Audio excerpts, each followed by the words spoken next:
Ikiwezekana wewe mwanamke, hata simu ya mume wako ametoka safarini, achana nayo. Sawa. Achana nayo. Ile simu ya mume wako achana nayo. Katoka safarini, usianze kukagua nini?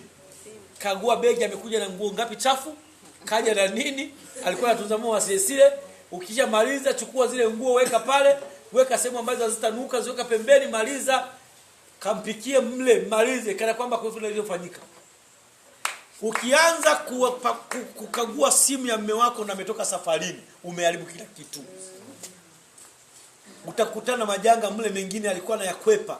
Siku hiyo ndio unakushangaa kana kama na I love you nakupenda. Kumbe amesha kakataa muda mrefu.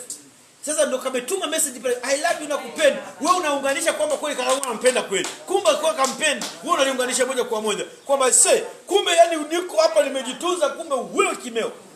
Mnaanzia ugomvi. Bali kuja kujitetea. Ashiki zote yani update yote imefanyaje? Imeisha.